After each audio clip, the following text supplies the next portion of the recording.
Alright YouTubes, in today's video is a continuation from the previous video about getting jobs out the door first time. So in that video I discussed about trying to get colours as close as possible and, you know, trying to minimise the amount of work you have to do to get a job out the door, really. So if you haven't seen that video, go and check that out. This vehicle I'm painting in this video is a Audi TT bonnet. So in the previous video I discussed that painting a bonnet on one of these cars, there's quite a lot of blending to do. So to paint that bonnet, to blend the colour and have 100% colour match, I would be blending into 2 front wings and 2 doors. This is an old tinter.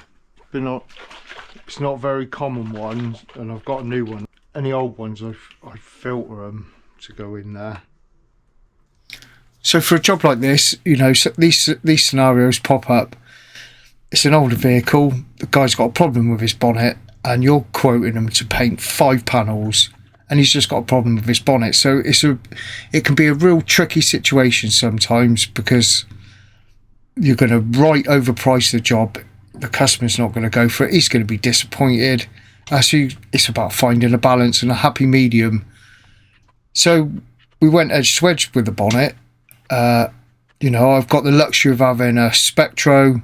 I've got the latest Spectro out for my paint system, which is an X-Rite MA5, and my paint system's Mipa WBC, and there's new software. So I'm playing about with it, and this was one of the second jobs that I'd done with the new Spectro and the new software, and yeah, I had to spend a good bit of time trying to work it all out. I've had no training on it, so I'm going in a bit blind with it, and I'm still learning with it now.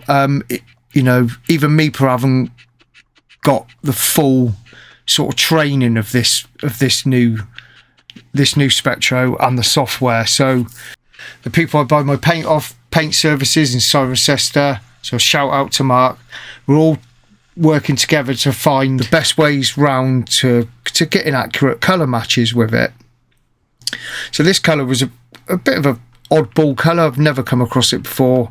It was Audi, and it was called Oolong Grey, and it was a real sort of pearly colour that had a lot of blue pearl in it, and in the sunlight it flipped and changed colour quite a lot.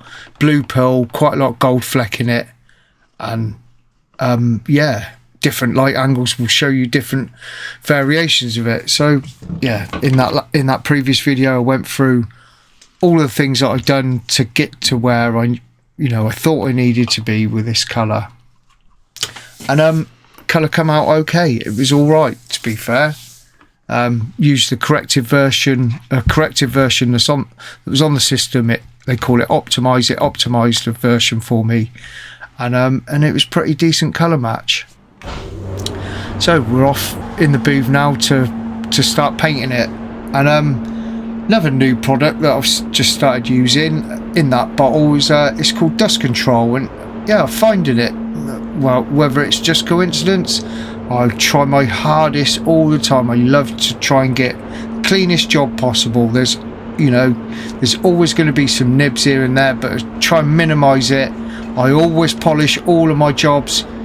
If I've got a job with 1 or 2 nibs in it, I will do them nibs, and if I've got 50 nibs, I'm obviously going to do those nibs as well. So, you know, it's going to save me time getting cleaner jobs, spending a little bit of extra time now, you know, to try and get my jobs as clean as possible. So yeah, this stuff that I'm putting on the floor, it's not water, it's called Dust Control, and it dries off quite quickly, but it leaves a bit of a residue on the floor, which helps keep the dust out. My floor's filthy in my booth, years and years worth of overspray on it, but I found when I have painted it in the past, it made the floor smooth and shiny. It's created more dust because the dust moves around. Where it's sort of a bit rough and covered in overspray, it grips the dust a little bit more. But putting this this dust control over it, I've noticed, yeah, I've definitely noticed a difference with it. So it's worth that little bit of extra time and money. There's another process to try and eliminate dirt. I'd love to get a static gun. I'm constantly always buying stuff for the business and for my jobs. It is on the list, the big long list of stuff that I want to purchase for work, but yeah, it's not quite high up on the list at the moment. So this dust control has been helping for definite. I've got quite a small booth, so it's quite tight. Tacky coat on the walls, peelable booth coating and tacky coat on the walls, and yeah, another process to try and eliminate dirt in the jobs. So quite a well covering colour this oolong grey, quite a lot of black in it, so I know it's going to cover really well. And with this Mipa water base, it's sort of a bit of a lighter coat for the first coat. The whole application of this water base coat doesn't need to be sopping wet. It's not that type of water base coat, it's not a one visit, but I pretty much sort of try and do it in one visit by putting that first sort of lighter coat on, sort of like a stabilising coat, get that dried out, then a double coat for the second coat, dry that, and then a drop coat. Pretty straightforward 2-coat system, this Mipa water base.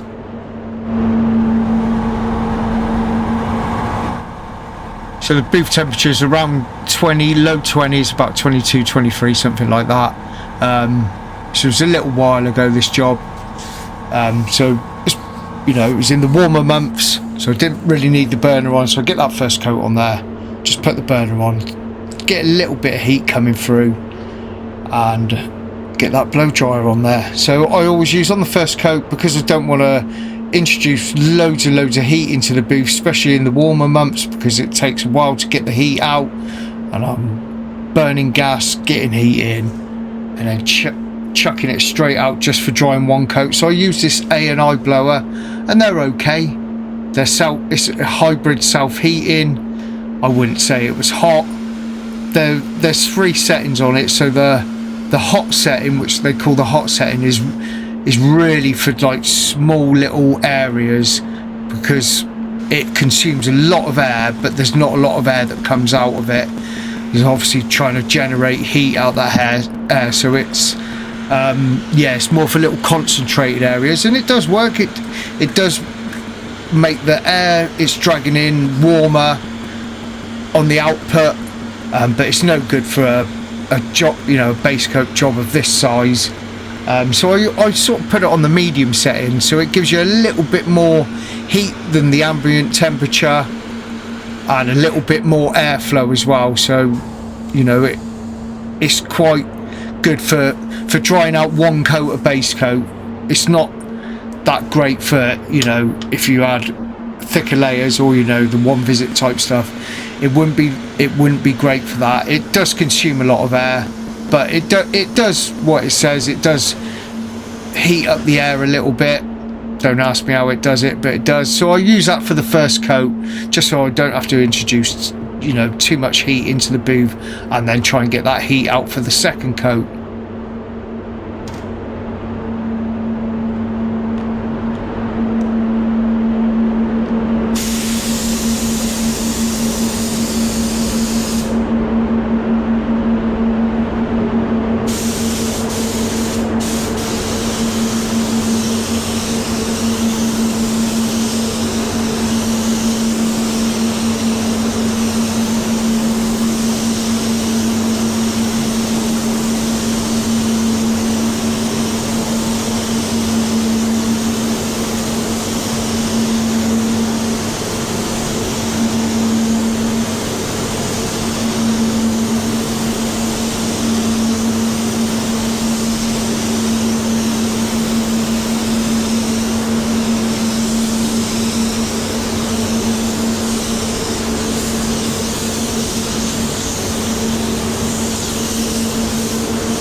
that's all the base coat application on there now. So all the coverage I need, half coat, then a 3/4 double coat, and application time, including all the degreasing and blowing off and tack ragging, it's just over 20 minutes by what my GoPro's saying. So I don't think that's too bad, that's pretty quick. Also I've got the drying to do now, so I'll get it on a bake cycle, I'll get it at 40-45 degrees, and once the heat gets in there, blow it out, that'll be about 10 minutes, then all we've got is a drop coat, and then we're ready for clear coat.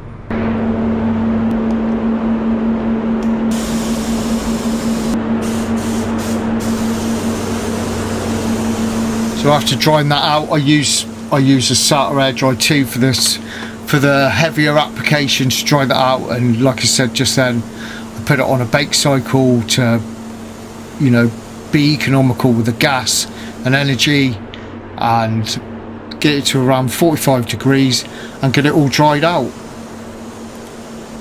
It's really economical on the air that it uses, because it's at gun pressure at 2 bar, so my compressor's not working overtime, and it really amplifies the air, and it drags all the, you know, the air that you've got in the booth, so it amplifies that warm air and dries out really, you know, really quickly. And on this drop coat with this Mipa water-based system, you just drop it at 1 bar, drop it down to 1 bar, and you know, a job like this, pretty much full trigger, and a couple of passes over as a drop coat, and then we're there.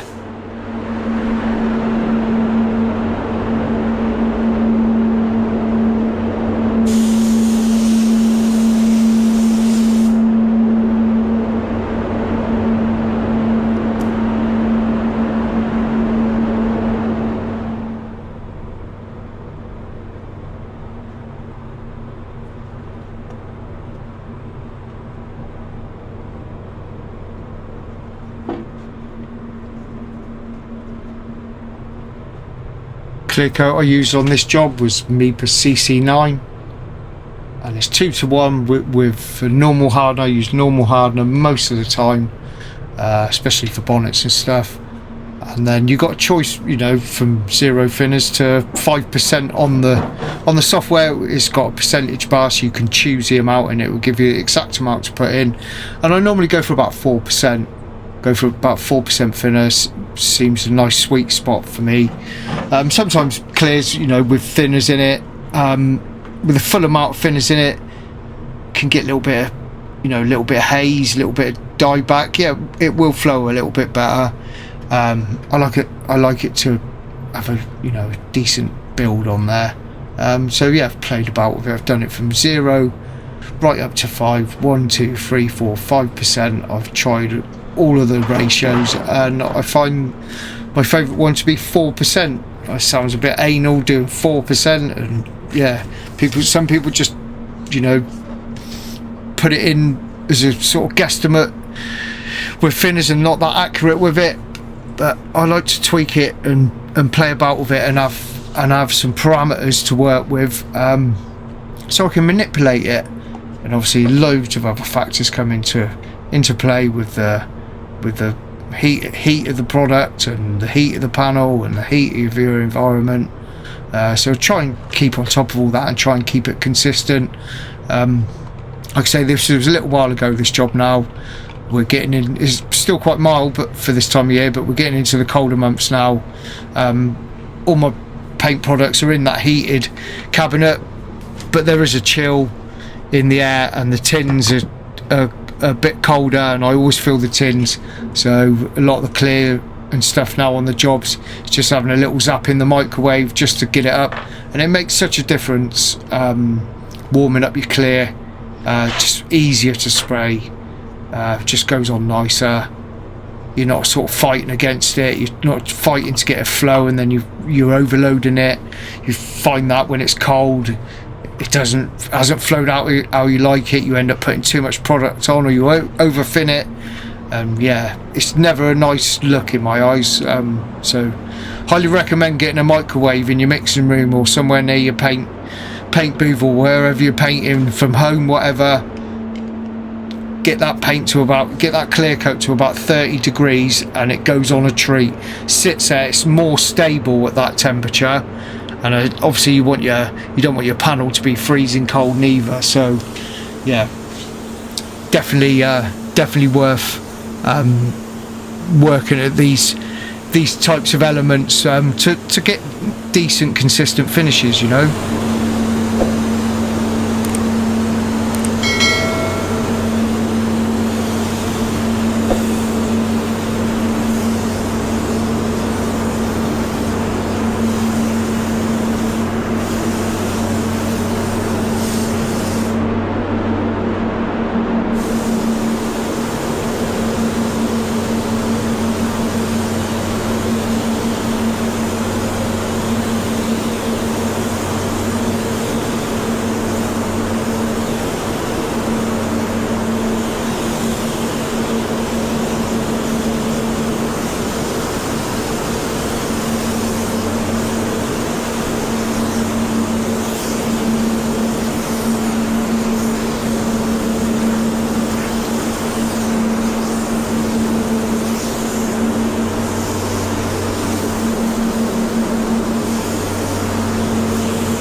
So first coat of clear, want a decent first coat, especially on a bonnet.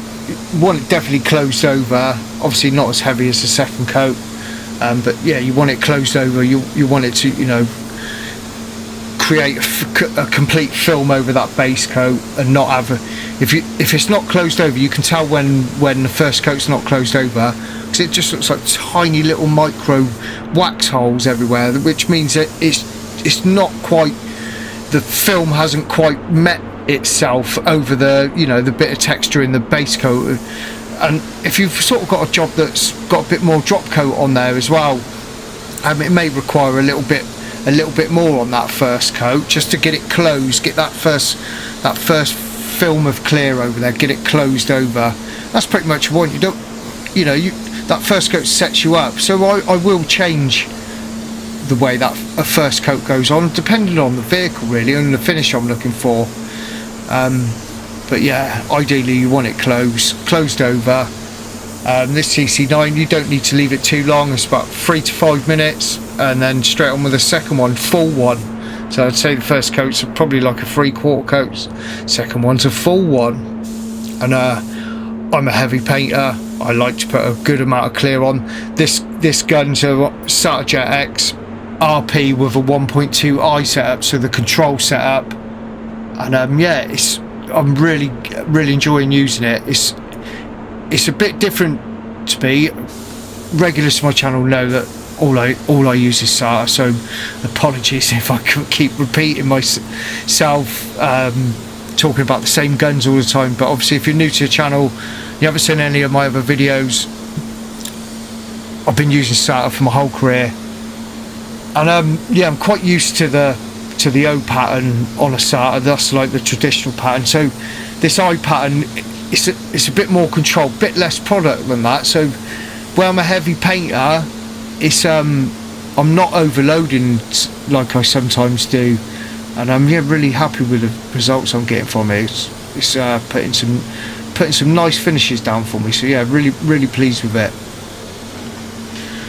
Yeah, second coat, obviously you're gonna, you know, you spend a bit more time getting that heavy coat on there, just because you've got scope for it to flow, you know. So yeah, I like to get a nice wet finish on a bonnet, or, you know, any flat surface. Always trying to match, you know, how they look from factory. Audis have got quite a nice flat glassy finish on them. I'd probably say Audi's probably got, you know, for a factory finish, one of the best ones out there, to be honest with you. So we're always trying to match it. You know, that's the aim of the game, really, trying to match that factory, you know, that factory look, that factory orange peel. So I'd like to put a decent amount on there. So we're getting towards the end of this video now. Thanks for watching. probably going to be a bit pissed off with me, but I never got a video of this job outside to show you the colour. And I know it's going to seem like there was an issue with it and I didn't want to show it on camera, but I'm totally honest with you, I forgot. I even sat around waiting for the guy to pick this up, and I had time to do the outro for it, and he got in it, picked it up, drove down the road, and I remembered.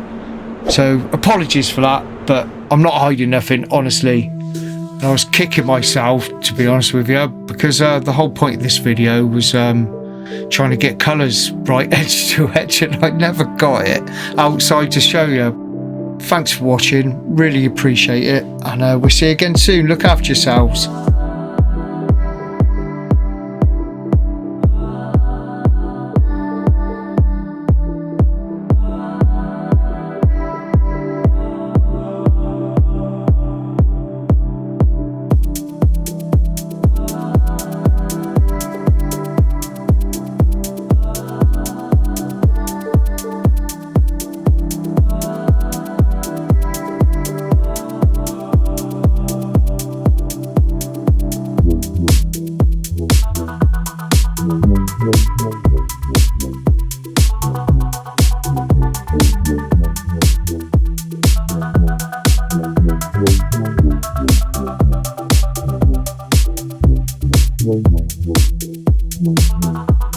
Wow.